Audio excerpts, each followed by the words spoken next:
Hey, what's up for everybody that's been kind of staying behind with everything that I'm talking about these past few days? Just had a quick thought. For everybody that's been following the P. Diddy stuff, you know what I mean? I gotta say much about it. For the Mexicans, Texas specifically, do you guys believe that SPM may have had some type of tie with that camp? And when he chose not to do what they wanted him to do, like they did to others, they tried to take him out. And because they couldn't take him out, like they did Tupac and Biggie, they took his pride away.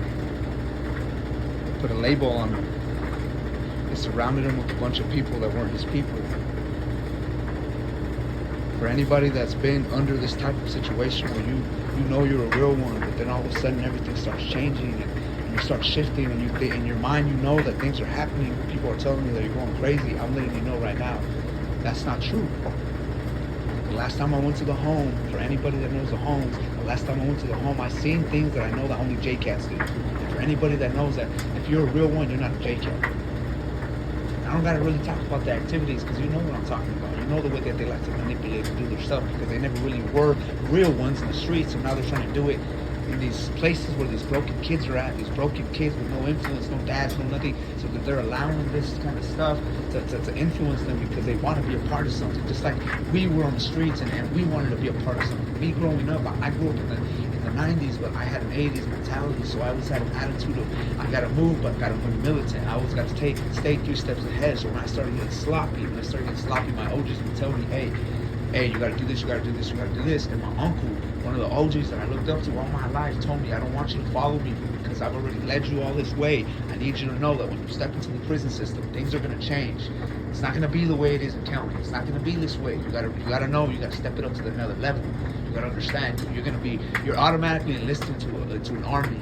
And a kid, and you ask how a kid can become a killer, that's exactly how it is. And I'm asking JD Delay, and I'm also asking Gunner, I need you guys to stand up and begin to really start making some type of podcast, speaking on these things. Struggle Jennings as well, talking about this stuff, because these kids, bro, these kids are being consumed by these idols of the neighborhood and drugs. Look at all this stuff you could have. Even kids that grew up from parents that were freaking transformed by drug addiction, by the power of God, by the glory of God, especially those Victory Outreach gems, those treasures out of darkness. Don't forget where you came from. All you VO home graduates, don't forget where you came from. Don't forget what God did in your life, your family's life, your parents, your cousins, your uncles, everybody. I need to remember what God did in my mom's life. My mom was a broken woman. She was just like Cardi B, but God restored her life, transformed her life, and now she's a pastor's wife serving in the ministry. And that's all that matters. She loves the Lord Jesus Christ, and He saved her, He rescued her, He restored her, He transformed her. He's the one that's going to transform us. But I just want to say these random thoughts, the random thoughts of things that I'm thinking about, but I'm going to make them into flows. I'm going to figure something out, a way to be able to express myself about these thoughts that I have. I believe SPM was set up. Who thinks the same? Let's get it.